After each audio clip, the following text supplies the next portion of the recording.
नमस्कार, स्वागत है आपका हमारे चैनल पर। मैं हूं आपके साथ शिप्रा सैनी। उत्तर प्रदेश विधानसभा चुनावों में प्रचंड जीत हासिल करने के बाद अब बीजेपी की निगाहें 36 विधान परिषद की सीटों पर टिकी हुई है। 9 अप्रैल को इन 36 विधान परिषद की सीटों पर मतदान होने हैं और बीजेपी इस चुनाव के जरिए कई ऐसे नेताओं को तोहफा दे सकती है जिन्हें विधानसभा चुनावों में टिकट नहीं मिला, या फिर वो नेता जो चुनाव हार गए और बड़े और दिग्गज नेता हैं। बड़ी खबर ये है कि अपर्णा यादव जो कि समाजवादी पार्टी से बीजेपी में शामिल हुई हैं, उन्हें विधान परिषद में मौका दिया जा सकता है। बीजेपी उन्हें ये बड़ा मौका दे सकती है। इसके बाद वो सरकार में अहम भूमिका निभा सकती हैं।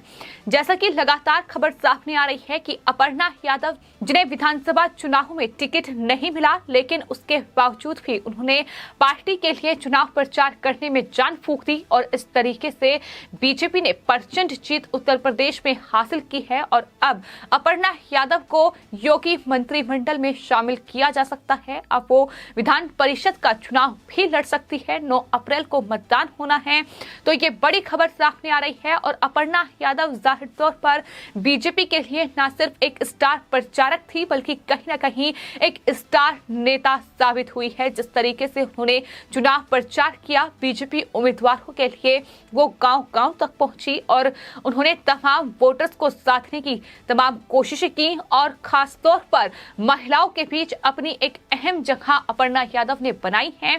और जीत के बाद भी वो लगातार यही कह रही हैं कि जो एम और वाई फैक्टर था, यानी मोदी और योगी का जो उत्तर प्रदेश में फैक्टर था, उसका असर महिलाओं पर हुआ है। क्योंकि महिलाओं को सुरक्षा चाहिए, महिलाओं को शिक्षा चाहिए, जो कि इस सरकार में उन्हें मिली है। ये तमाम बड़ी बातें अपर्णा यादव की ओर से कही गई।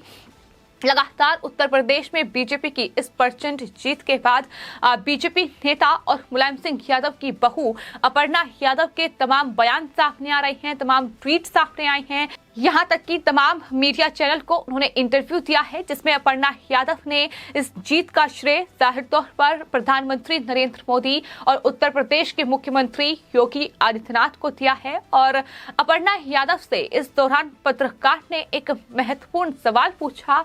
उन्होंने पूछा कि आखिर मुलायम सिंह यादव क्या सपा के हारने से दुखी हैं, क्योंकि अपर्णा यादव जब बीजेपी में शामिल हुई थी तो उस वक्त भी ये सवाल लगातार उठ रहे थे कि आखिर अपर्णा यादव मुलायम सिंह यादव जो कि सपा संरक्षक है, उनकी छोटी बहू है, तो ऐसे में मुलायम सिंह यादव आखिर किसका साथ चुनेंगे? क्या वो अखिलेश का साथ देंगे या फिर अपर्णा का साथ देंगे? और अब अपर्णा यादव की पार्टी जीत चुकी है, बीजेपी ने प्रचंड जीत हासिल की है।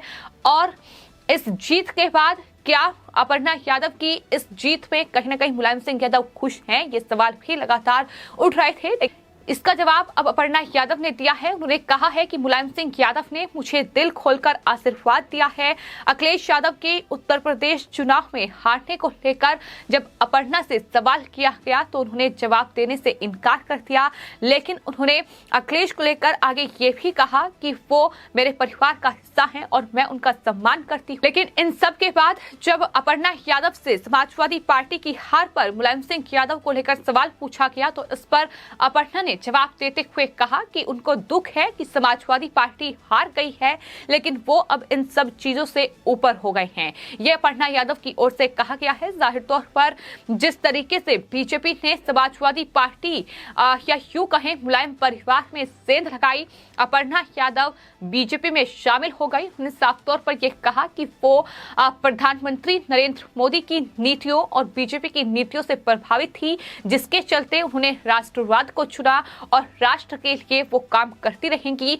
बीजेपी आलाकमान और उत्तर प्रदेश में जो बीजेपी नेतृत्व है, जो भी जिम्मेदारी उन्हें सौंपेगा वो उस जिम्मेदारी को निभाने के लिए तैयार हैं, ये भी उनकी तरफ से कहा गया है।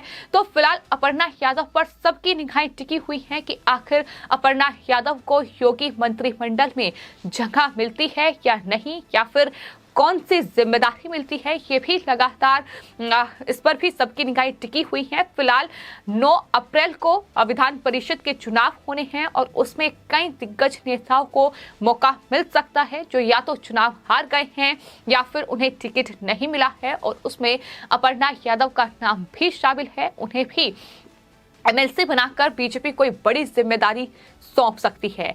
इसके अलावा आपको बता दें, उत्तर प्रदेश के जो उप मुख्यमंत्री रहे हैं केशव प्रसाद मौर्य, वो भी सिराथू से अपना चुनाव हार गए। तो ऐसे में अब लोग लगातार सवाल पूछ रहे हैं कि क्या केशव प्रसाद मौर्य उप मुख्यमंत्री बने रहेंगे या फिर उन्हें कोई और जिम्मेदारी दी जाएगी। हालांकि खबर ये सामने आई थी कि केशव प्रसाद मौर्य उप मुख्यमंत्री बने रहेंगे, एक बार फिर उन्हें बीजेपी वही जिम्मेदारी उत्तर प्रदेश में देगी। लेकिन ये भी खबर सामने आ रही है कि वो एमएलसी का चुनाव लड़ेंगे क्योंकि वो विधानसभा सीट अपनी हार चुके हैं। तो ये तमाम बड़ी अपडेट हैं जो उत्तर प्रदेश से लगातार सामने आ रही है। लेकिन उत्तर प्रदेश की सियासी सरगर्मियां थमने का नाम नहीं ले रही है, क्योंकि अब विधानसभा चुनाव के बाद 36 विधान परिषद की सीटों के लिए कहीं ना कहीं जो सियासी जंग है वो तेज हो गई है। जहां एक तरफ बीजेपी लगातार निगाहें गड़ाए हुए हैं कि इन 36 विधानसभा सीटों पर से ज्यादा सीटें हासिल की जाएं, क्योंकि बीजेपी के कई दिग्गज चेहरे हैं जो कहीं ना कहीं चुनाव हारे हैं और यही वजह है कि उसमें मंत्री भी हैं, उसमें उप मुख्यमंत्री केशव प्रसाद मौर्य भी शामिल हैं। इसके अलावा कई दिग्गज नेता ऐसे हैं जिन्हें पार्टी ने टिकट नहीं दिया था, लेकिन अब उन्हें मंत्रिमंडल में जगह दी जा सकती है। तो इन तमाम चेहरों पर अब सबकी निगाहें टिकी हुई हैं और अपर्णा यादव का नाम इसलिए बार बार सामने आ रहा है क्योंकि अपर्णा यादव बीजेपी के लिए एक स्टार नेता बनकर उभरी है। इसमें कोई दो राय नहीं है, क्योंकि अपर्णा यादव ने जिन भी उम्मीदवारों के लिए चुनाव प्रचार किया है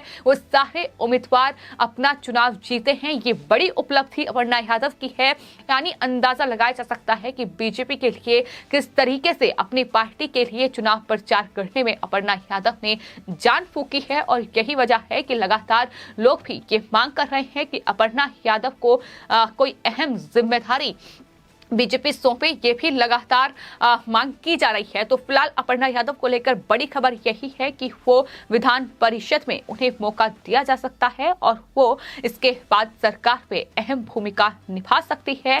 तो फिलहाल अपर्णा यादव अभी भी लगातार ट्विटर के माध्यम से, इंटरव्यू के माध्यम से बीजेपी की इस जीत के जश्न में डूबी हुई हैं। लगातार वो इस जीत पर खुशी जाहिर कर रही हैं। तो वहीं जो उनके विरोधी रहे हैं इन चुनावों में, यानी विपक्षी दल, फिर चाहे वो समाजवादी पार्टी हो, उनके तमाम नेता हो, विधायक हो, जिन्होंने बेतुकी बयानबाजी अपर्णा यादव के खिलाफ की है, जिन्होंने तमाम अभद्र टिप्पणियां की हैं, फिर चाहे वो प्रियंका गांधी वाड्रा हो जो कहीं ना कहीं लड़की हूं, लड़ सकती हूं, इस तरीके के नारे के जरिए वो उत्तर प्रदेश में महिलाओं को कहीं ना कहीं साथ लाने की कोशिश में जुटी हुई थी। इस पर भी अपर्णा यादव लगातार करारा पलटवार कर रही है और हाल ही में प्रियंका गांधी वाड्रा पर पलटवार करते हुए अपर्णा यादव ने कहा है कि आखिर प्रियंका गांधी वाड्रा उत्तर प्रदेश विधानसभा चुनाव में क्या कर रही थी, इसका जवाब जनता ने दे दिया है। 387 सीटों पर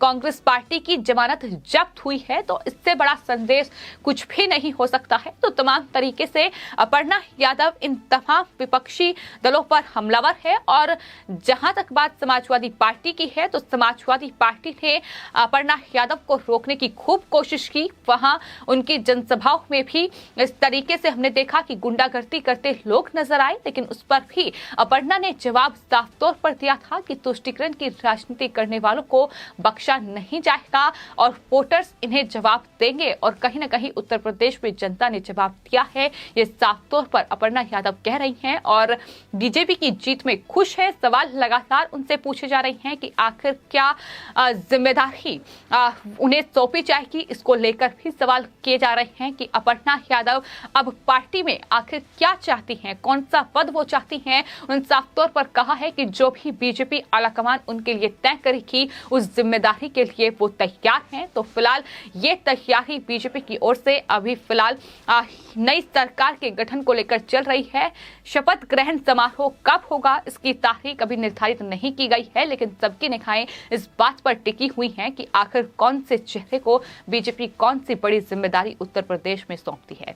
फिलहाल आपकी इस पूरे मामले पर क्या राय है, हमें कमेंट बॉक्स में जरूर लिखें और चैनल को सब्सक्राइब करें। धन्यवाद।